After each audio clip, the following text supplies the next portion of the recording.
Hi friends, ನಮಸ್ತೆ. Welcome back to my YouTube channel. ನಾನು ಶೋಭಾ. ಇವತ್ತಿನ ನಮ್ಮ ಒಂದು ಅಡುಗೆ ಮನೆಯಲ್ಲಿ ಮಾಡ್ತಾ ಇರುವಂಥದ್ದು ತುಂಬಾ ವಿಶೇಷವಾದಂಥದ್ದು, ಹಾಗೆ ತುಂಬಾ ಟೇಸ್ಟಿಯಾಗಿರುವಂತಹ ಹೀರೆಕಾಯಿ ಚಟ್ನಿ ರೆಸಿಪಿನ ತೋರಿಸ್ತಾ ಇದ್ದೀನಿ. ಇದನ್ನು ನೀವು ಬಿಸಿ ಅನ್ನದ ಜೊತೆ, ಹಾಗೆ ಅಕ್ಕಿ ರೊಟ್ಟಿ ಜೊತೆ ಅಥವಾ ಯಾವುದೇ ರೊಟ್ಟಿಗಳ ಜೊತೆಲೂ ಕೂಡ ತಿನ್ಬೋದು. ನಂತರ ನೀವು ಚಪಾತಿ ಜೊತೆನಲ್ಲೂ ಕೂಡ ಈ ಒಂದು ಹೀರೆಕಾಯಿ ಚಟ್ನಿನ ನೀವು ತಿನ್ಬೋದು. ಎಷ್ಟು ಚೆನ್ನಾಗಿರುತ್ತೆ ಅಂತ ನಿಮಗೇನಾದರೂ ಗೊತ್ತಾದರೆ ಖಂಡಿತವಾಗ್ಲೂ ವಾರದಲ್ಲಿ 2 ಸಲ ನೀವು ಇದನ್ನೇ ಮಾಡ್ಕೊಂಡು ತಿಂತೀರ. ಅಷ್ಟು ರುಚಿಯಾಗಿರುತ್ತೆ. ತುಂಬಾ ಸಿಂಪಲ್ಲಾಗಿ ಮಾಡ್ಕೊಳ್ಬೋದು. ಜಸ್ಟ್ 5 ನಿಮಿಷ ಅಂದರೆ ನೀವು ನಂಬಲೇಬೇಕಾಗತ್ತೆ. ಬನ್ನಿ ಮತ್ತೆ ಆಗ್ತಡ ಹೀರೆಕಾಯಿ ಚಟ್ನಿನ ಹೇಗೆ ಮಾಡ್ಬೋದು ಅಂತ ನೋಡೋಣ. ಹಾಗೆ ನನ್ನ ಚಾನಲ್ನ ನೋಡ್ತಾ ಇರೋರು ಚಾನಲ್ ಇಷ್ಟ ಆದಲ್ಲಿ ಸಬ್ಸ್ಕ್ರೈಬ್ ಮಾಡ್ಕೊಂಡು ನೋಡಿ, ಹಾಗೆ ಪೂರ್ತಿಯಾಗಿ ವಿಡಿಯೋನ ನೋಡಿ ಸ್ನೇಹಿತರೆ. ನಾನು ಇಲ್ಲಿ ಮೊದಲನೇದಾಗಿ ಒಂದು ಹೀರೆಕಾಯಿನ ಬಳಸ್ತಾ ಇದ್ದೀನಿ. ಆದಷ್ಟು ಎಳೆದಾಗಿರುವಂತಹ ಹೀರೆಕಾಯಿನ ಇಲ್ಲಿ ಬಳಸೋದು ತುಂಬಾ ಒಳ್ಳೆಯದು. ಹಾಗೆ ಹೀರೆಕಾಯಿ ನಮ್ಮ ಒಂದು ಆರೋಗ್ಯ ದೃಷ್ಟಿಯಿಂದ ತುಂಬಾ ಒಳ್ಳೆಯದು. ಈ ಸೈಡ್ ಭಾಗ ಏನಿದೆ ಇದನ್ನೆಲ್ಲ ನಾನು ಕಟ್ ಮಾಡ್ಕೊಳ್ತಾ ಇದ್ದೀನಿ. ನಂತರ ನೋಡಿ, ಫಸ್ಟು ನಾವು ಈ ಮೇಲ್ಭಾಗ ಸಿಪ್ಪೆ ಏನಿದೆ ತುಂಬ ಲೈಟಾಗಿ ನಾನು ರಿಮೂವ್ ಮಾಡ್ಕೊಳ್ತಾ ಇದ್ದೀನಿ ಚಾಕುಯಿಂದ. ತುಂಬ ಜಾಸ್ತಿನೂ ಕೂಡ ನೀವು ಇಲ್ಲಿ ಸಿಪ್ಪೆನ ತೆಗಿಯೋಕ್ಕೆ ಹೋಗಬೇಡಿ.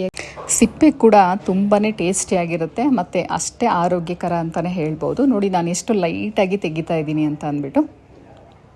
ನೋಡಿ, ಸ್ವಲ್ಪ ಈ ಸೈಡಲ್ಲಿ ಏನಿದೆ ಎಕ್ಸ್ಟ್ರಾ ಏನಾದರೂ ಡ್ಯಾಮೇಜ್ ಆಗಿದ್ರೆ ಅದನ್ನು ನೀವು ತೆಕ್ಕೊಳ್ಬೋದು. ಈ ಥರ ಚಿಕ್ಕದಾಗಿ ನಾನು ಕಟ್ ಮಾಡ್ಕೊಳ್ತಾ ಇದ್ದೀನಿ.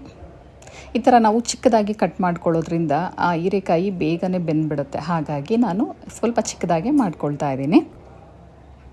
ನಾನಿಲ್ಲಿ ಒಂದು ಹೀರೆಕಾಯಿ ಅಷ್ಟೇ ನಾನಿಲ್ಲಿ ತೊಗೊಂಡಿರೋದು. ನೀವು ಬೇಕಾದರೆ ಜಾಸ್ತಿ ಕೂಡ ಮಾಡಿ, ನೀವು ಅಂದರೆ ಜಾಸ್ತಿ ಹೀರೆಕಾಯಿ ತೊಗೊಂಡ್ರೆ ಜಾಸ್ತಿ ಚಟ್ನಿ ಆಗುತ್ತೆ. ನೀವು ಹಾಗೂ ಕೂಡ ಮಾಡ್ಕೊಳ್ಬೋದು. ನೋಡಿ, ಇವಾಗ ಒಂದು ಬೌಲಿಗೆ ಹಾಕ್ಕೊಂಡಿದ್ದೀನಿ.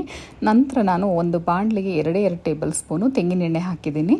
ನಂತರ ನೋಡಿ, ಖಾರಕ್ಕೆ 3 ಹಸಿಮೆಣಸಿನ್ಕಾಯಿ ತೊಗೊಂಡಿದ್ದೀನಿ. ಹಾಗೆಯೇ ಸ್ವಲ್ಪ ಕರಿಬೇವು ಸೊಪ್ಪು, ಒಂದು 7-8 ಇಸ್ಲು ಬೆಳ್ಳುಳ್ಳಿ, ಒಂದು 1/4 ಟೇಬಲ್ ಸ್ಪೂನು ಜೀರಿಗೆ, ಸ್ವಲ್ಪ ಕೊತ್ತಂಬರಿ ಸೊಪ್ಪು, ಹುಣಸೆಹಣ್ಣು ಸ್ವಲ್ಪ. ನಾನಿಲ್ಲಿ 3 ಹಸಿಮೆಣಸಿನ್ಕಾಯಿ ಅಷ್ಟೇ ಬಳಸ್ತಾ ಇರೋದು. ನಿಮಗೆ ಖಾರ ಇನ್ನೂ ಬೇಕು ಅನ್ನೋದಾದರೆ 2 ಹಸಿಮೆಣಸಿನ್ಕಾಯಿ ಸೇರಿಸ್ಕೊಳ್ಳಿ. ನಂತರ ನೋಡಿ, ಒಂದು ದೊಡ್ಡ ಗಾತ್ರ ಒಂದು ಈರುಳ್ಳಿ ಬಳಸ್ತಾ ಇದ್ದೀನಿ.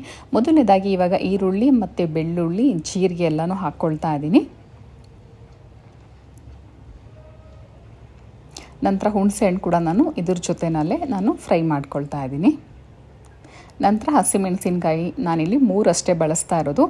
ನಾನು ತೊಗೊಂಡಿರೋದು ಒಂದು ಹೀರೆಕಾಯಿಗೆ ಈ ಒಂದು 3 ಹಸಿಮೆಣಸಿನ್ಕಾಯಿ ಅಂದರೆ ಸ್ವಲ್ಪ ಖಾರ ಇದೆ, ಹಾಗಾಗಿ ನಾನು ಇಷ್ಟೇ ಬಳಸ್ತಾ ಇದ್ದೀನಿ. ನಂತರ ಸ್ವಲ್ಪ ಕರಿಬೇವಿನ ಸೊಪ್ಪು ಇಷ್ಟನ್ನು ಹಾಕಿ ನಾನು ಫ್ರೈ ಮಾಡ್ಕೊಳ್ತಾ ಇದ್ದೀನಿ. ನಿಮಗೆ ತುಂಬ ಸ್ಪೈಸಿ ಬೇಕು ಅನ್ನೋದಾದರೆ ನೀವು ಇನ್ನೊಂದು ಮೆಣಸಿನ್ಕಾಯಿ ಸೇರಿಸಿದ್ರೆ ಸಾಕಾಗತ್ತೆ.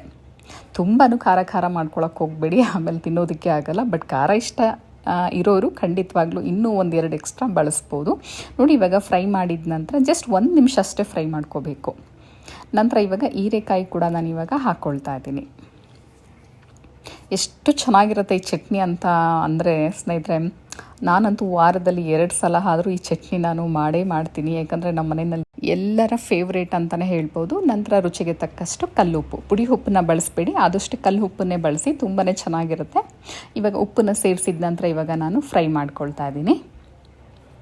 ಈ ಚಟ್ನಿ ರೊಟ್ಟಿಗೆ, ಚಪಾತಿಗೆ, ಬಿಸಿ ಅನ್ನದ ಜೊತೆನಲ್ಲಂತೂ ಸಖತ್ತಾಗಿರುತ್ತೆ. ನೋಡಿ, ಈಗ ಜಸ್ಟ್ ಒಂದೇ 1 ನಿಮಿಷ ನಾನು ಅಷ್ಟೇ ಫ್ರೈ ಮಾಡ್ಕೊಂಡಿರೋದು. ಇದಕ್ಕೆ ಇವಾಗ ಅರಿಶಿನದ ಪುಡಿನ ಸ್ವಲ್ಪನೇ ನಾನಿಲ್ಲಿ ಹಾಕ್ಕೊಳ್ತಾ ಇದ್ದೀನಿ.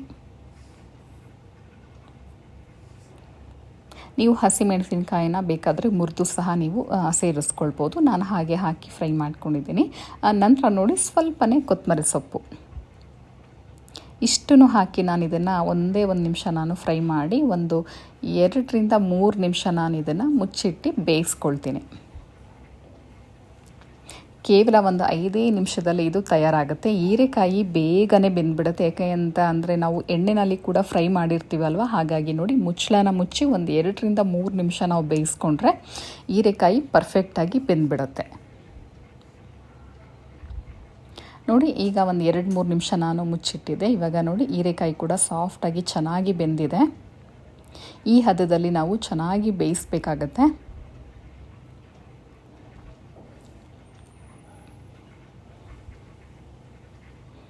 ನೋಡಿ, ಇದು ರೆಡಿ ಆಯಿತು. ಕೊನೆಯಲ್ಲಿ 2 ವಸ್ತು ನಾವು ಹಾಕಬೇಕಾಗತ್ತೆ, ಅದನ್ನು ನಾನು ಲಾಸ್ಟಲ್ಲಿ ಹೇಳ್ತೀನಿ.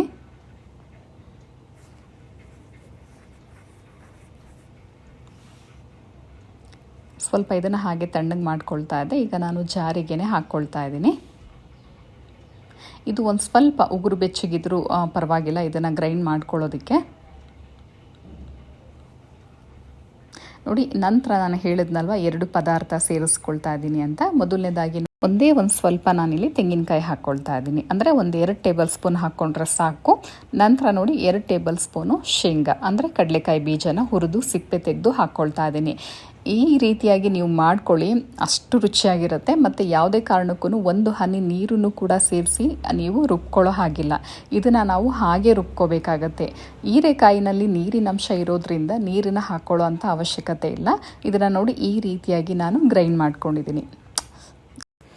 ನೋಡಿ ಯಾವ ರೀತಿ ಕಾಣಿಸ್ತಾ ಇದೆ ಅಂತ ಅಂದ್ಬಿಟ್ಟು. ಇದನ್ನು ನೀವು ನುಣ್ಣಗೂ ರುಬ್ಕೊಳ್ಬೋದು, ಅಥವಾ ನೀವು ಒಂದು ಸ್ವಲ್ಪ ತರಿಯಾಗಿ ಬೇಕು ಅನ್ನೋದಾದರೆ ನೀವು ಹಾಗೂ ಕೂಡ ರುಬ್ಕೊಳ್ಬೋದು. ನೋಡಿದ್ರಲ್ಲ, ಜಸ್ಟ್ 5 ನಿಮಿಷ. ರುಚಿ ಅಂತೂ ಅದ್ಭುತವಾಗಿರುತ್ತೆ. ಈ ಚಟ್ನಿನ ನೀವು ಬೇಕಾದರೆ 2 ದಿನ ಕೂಡ ನೀವು ಸ್ಟೋರ್ ಮಾಡಿ ನೀವು ತಿನ್ಬೋದು. ಬಟ್ ಫ್ರಿಜ್ಜಲ್ಲೇ ಇಡಬೇಕಾಗತ್ತೆ, ಯಾಕಂದರೆ ಹೊರಗಡೆ ಇಡೋ ಹಾಗಿಲ್ಲ. ತೆಂಗಿನಕಾಯಿನ ನಾನಿಲ್ಲಿ ಹಸಿಯಾಗಿ ಹಾಕಿರೋದ್ರಿಂದ ಸೊ ನೀವು 2 ದಿನ ಇದನ್ನು ಫ್ರಿಜ್ಜಲ್ಲಿ ಇಟ್ಕೊಳ್ಬೋದು.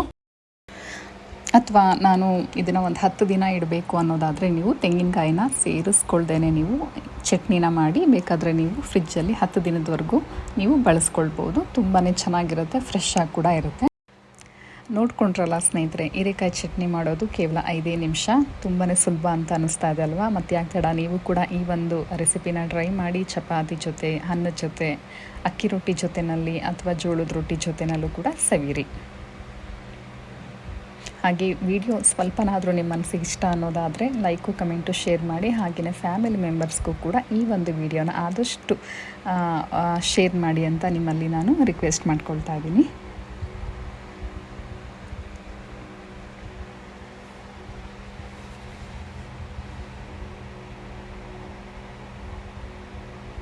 ನಾನು ಈ ಒಂದು ಚಟ್ನಿಗೆ ನಾನು ಅಕ್ಕಿ ರೊಟ್ಟಿನ ಮಾಡ್ಕೊಂಡಿದ್ದೆ. ಈಗ ಫೈನಲ್ ಆಗಿ ಸರ್ವ್ ಮಾಡ್ಕೊಳ್ತಾ ಇದ್ದೀನಿ.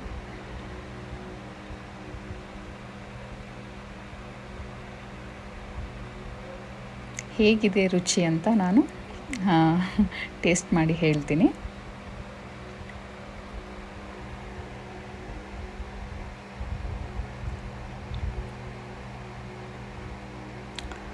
ನನಗಂತೂ ಬಾಯಲ್ಲಿ ನೀರು ಬರ್ತಾ ಇದೆ ಸ್ನೇಹಿತರೆ, ನಿಜವಾಗ್ಲೂ ಸೂಪರ್ ಅಂದರೆ ಸೂಪರಾಗಿದೆ. ನಾನು ಹೇಳೋದಲ್ಲ, ನೀವು ಕೂಡ ಈ ರೆಸಿಪಿನ ಟ್ರೈ ಮಾಡಿ ಹೇಳಿ ಹೇಗೆ ಬಂದಿತ್ತು ಅಂತ. ಧನ್ಯವಾದ.